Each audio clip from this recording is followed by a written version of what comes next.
प्रिय मित्रों, नमस्कार। ज्योतिषी के कार्यक्रम के हमारे YouTube channel doctor H S Rawat में आपका हार्दिक स्वागत है। मैं हूं आचार्य एच एस रावत। आज हम आपको जानकारी देने वाले हैं जुलाई के महीने की स्थिति क्या रहेगी। आपकी भारी डिमांड पर, आपके कहने पर कि राशियों का विस्तृत वर्णन गुरुजी आप करिए, तो हमने ये फैसला लिया और आज हम आपको जानकारी देने वाले हैं कर्क राशि की कि कर्क राशि वालों के लिए ये पूरा महीना जुलाई कैसे रहने वाला है, ग्रहों की प्लेसमेंट क्या है, कौन कौन से ग्रह आपके लिए बहुत अच्छे हैं और कैसी सिचुएशंस रहने वाली है, ये सब जानकारी हम आज आपको देने वाले हैं। इसके अंदर हम पहले बताएंगे कि जुलाई के अंदर आपकी राशि के अनुसार या आपकी जो लगन कुंडली है उसके अनुसार ग्रहों की पोजीशन क्या रहेगी, कौन कौन से ग्रह आपके लिए बहुत लाभदायक हैं, कौन कौन सी तारीखें आपके लिए बहुत अच्छी हैं, कौन सी तारीखों में आपको काम करना चाहिए और कौन सी तारीखों में आपको काम नहीं करना चाहिए। ये सब आज आपको हम जानकारी देने वाले हैं। जानकारी देने से पहले आपसे निवेदन करूंगा, मेरा YouTube channel doctor H S Rawat, आप इसको सब्सक्राइब करें, नोटिफिकेशन बेल को दबाएं, वीडियो को शेयर करें और लाइक भी करें और दूसरों को रिकमेंडेशन भी दें कि आप इस YouTube चैनल को सब्सक्राइब करके वीडियो को ज़्यादा से ज़्यादा आप फैला सकते हैं। ज्ञान भरी बातें आप चाहते हैं तो उसकी जानकारी हम आपको देते रहेंगे, हम अपनी तरफ से तो आपको बताते ही हैं। चलिए शुरुआत करते हैं। पहले हम आपको जानकारी देते हैं कि हमने कहा है कि कर्क राशि वालों को जुलाई देगा सफलता ही सफलता। आपको सफलताएं मिलेंगी। 2 ग्रह आपके लिए बहुत लकी हैं और कुछ तारीखों में अगर आप काम करते हैं तो आपके लिए बहुत अच्छा है। और साथ में हमने ये भी कहा है कि आपके लिए जो चाहोगे वो मिलेगा, लेकिन वो शनिदेव ही आपको देने वाले हैं। कैसे शनिदेव देंगे आपके लिए, वो भी जानकारी आपको हम देने वाले हैं। चलिए शुरुआत करते हैं। कर्क राशि का स्वामी चंद्रमा होता है, वो सवादोदन एक राशि के ऊपर रहता है और मन की गति के अनुसार वो अपने काम करता है। आपकी कर्क लगन है, आपकी कर्क राशि है, तो आपके जो चंद्रमा की जो पोजीशन है वो 2 और 3 तारीख को नीच रहेगी, यानी आपकी राशि का, आपकी लगन का स्वामी नीच रहेगा। तो फूड पॉइजनिंग होना, पेट में खाने पीने में तकलीफ हो जाना, बाहर ज़्यादा कोई बाहर की चीज़ें मत खाना, गर्मी में बाहर ज़्यादा नहीं निकलना, क्योंकि नीच का चंद्रमा रहेगा और वो पेट के ऊपर भ्रमण करेगा। इसलिए 2 दिन मन में अशांति, फूड पॉइजनिंग, पेट में तकलीफ, ऐसी चीज़ें रहेंगी। तो आपके जुलाई के महीने की शुरुआत स्वास्थ्य को लेकर के थोड़ी सी नाजुक रहने वाली है, इसका ध्यान रखेंगे। उसके बाद आपकी राशि का और आपकी लगन का स्वामी चंद्रमा 6ठे भाव में भ्रमण करेगा बृहस्पति और केतु के साथ। 6ठे भाव में गोचर में स्थिति उसकी बड़ी बलवान होती है, पावरफुल स्थिति में होता है। गुरु चंद्रमा के साथ गजकेसरी राजयोग बनाता है।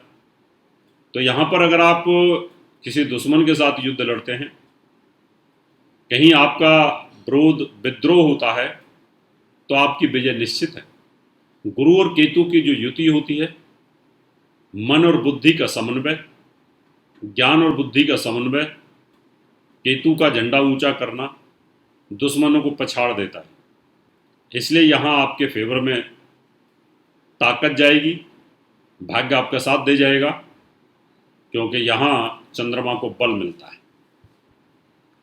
उसके बाद 7वें भाव में भ्रमण करेगा शनि के साथ। 7वें भाव में भी उसको बल मिलता है और अपनी राशि को देखेगा, लेकिन शनि के साथ कंफ्यूज हो जाता है। इसलिए 6 और 7 तारीख में जुलाई के अंदर आप कंफ्यूज हो जाएंगे थोड़े से। खामखा पत्नी के साथ गलतफहमी, पति के साथ गलतफहमी हो सकती है, मन में संताप, डिप्रेशन, टेंशन हो सकती है। तो यहाँ थोड़ा सा ध्यान रखें कि आज चंद्रमा शनि के साथ भ्रमण कर रहा है और फिर 8वें भाव में भ्रमण करेगा 8 और 9 तारीख में। 6, 7, 8, 9 4 दिन आपको बहुत सावधानी बरतनी होगी अपने घर में, अपने खुद के स्वास्थ्य को लेकर के। डिप्रेस नहीं होना है, डिप्रेशन में जाना नहीं है, इस तरह की कोई मनोस्थिति पैदा नहीं कर लेनी जैसे सुशांत सिंह राजपूत ने कर लिया, क्योंकि सुसाइड जो है कायरता को शो करता है। ब्रह्मा जी ने आपको शरीर दिया है, जीने के लिए दिया है, कर्मों के फल भोगने के लिए दिया है। अगर आप किसी कारणवश उस शरीर को नष्ट कर देते हैं तो सूद के समय दोबारा दूसरे जन्म में उसको भोगना पड़ता है। इसलिए कभी भी कायरता काम नहीं करनी चाहिए। आप ज़्यादा भूखे ही मर के जाओगे ना, तो भगवान आपका जरूर सुनेगा। लेकिन अगर आप अच्छे भले शरीर को नष्ट कर देते हैं तो अच्छी स्थिति नहीं। हालातों में कभी कभी ऐसा होता है कि जब आपको लगता है कि अब तो मुझे वीर गति को प्राप्त होना ही है, तो बात अलग है दुश्मन से। उसके बाद 10 तारीख से लेकर के 10 और 11 तारीख में चंद्रमा मंगल के साथ पाकिस्तान पर भ्रमण करेगा।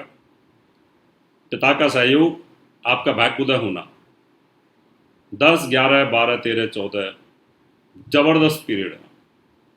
दसम भाव में चंद्रमा बहुत मजबूत स्थिति में होता है, यहाँ पर भी आपको बड़ा जबरदस्त लाभ देने वाला है। 11 और 12 तारीख में पाकिस्तान पर मंगल के साथ भ्रमण करेगा, योग कारक राजयोग बना देगा। तो यहाँ सफलता ही सफलता आपको मिलती हुई नजर आएंगी। जिस काम पे हाथ डालोगे वो काम आपका हो जाएगा, जबरदस्त लाभ मिलेगा। 13 और 14 तारीख में वो कर्म भाव पर भ्रमण करेगा, यहाँ भी बहुत अच्छा है। और दसम भाव में वो पावरफुल स्थिति में होता है गोचर के अंदर। और 16 और 17 तारीख में ये उच्च हो जाएगा। उच्च होगा, शुक्र के साथ बैठेगा, लक्ष्मी योग बनाएगा, लाभ स्थान पर बैठेगा। लाभेश और लग्नेश, लाभेश और राशि के स्वामी की युति होगी। बहुत ही पावरफुल स्थिति में आप चले जाएंगे। व्यापारियों के लिए, बिजनेसमैनों के लिए काफ़ी अच्छा है। उसके बाद 12वें भाव में अच्छा फल नहीं देता, सूर्य राहु के साथ इसकी युति रहेगी। मन में संताप, भय, टेंशन, अवसाद, डिप्रेशन फील करोगे।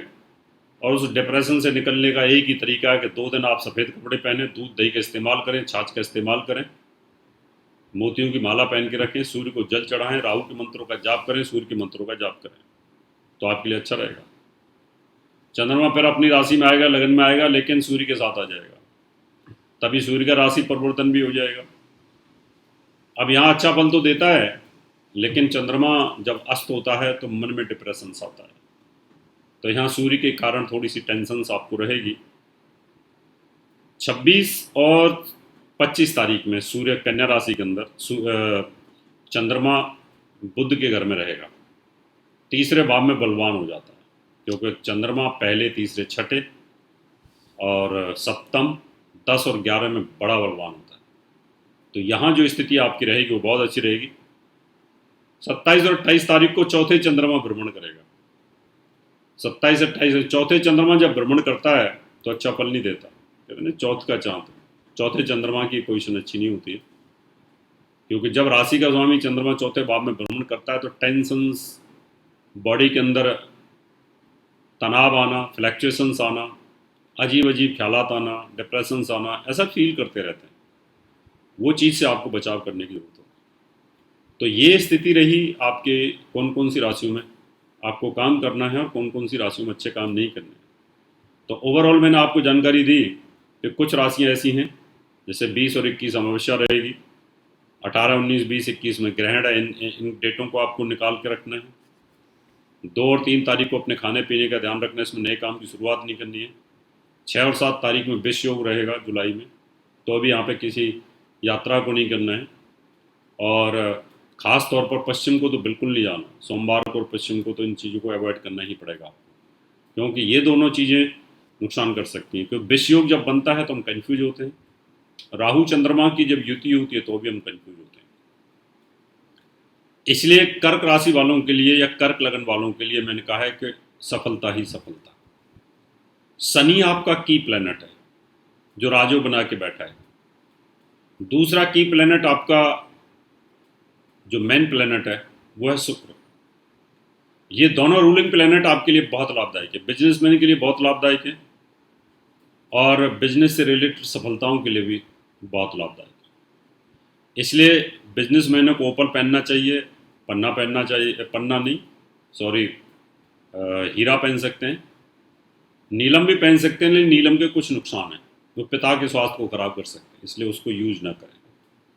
तो यहाँ पर आप मूंगा पहन सकते हैं। मूंगा कैरियर के लिए और संतान सुख के लिए बड़ा लाभदायक रहेगा।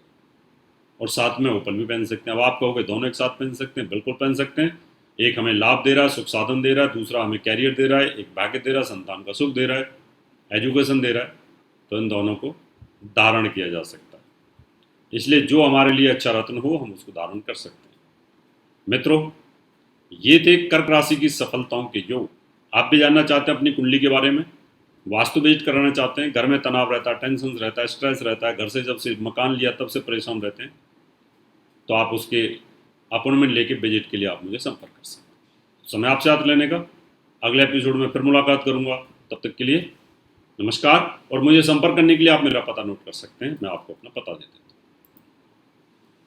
बनवाना या वास्तु विजिट पूजा पाठ करवाना चाहते हैं तो आप हमें निम्न पते पर संपर्क कर सकते हैं। हमारा दिल्ली का पता है महर्षि पराशर ज्योतिष विद्यालय, C9 महिंद्रा पार्क, पंखा road, near Janakpuri C1 bus stand, new Delhi 59। Phone number 01125638157 25638168। Mobile number 9811144156 9212286090। Email info@astrohubworld.com। Website www.drhsrawat.com। दर्शकों,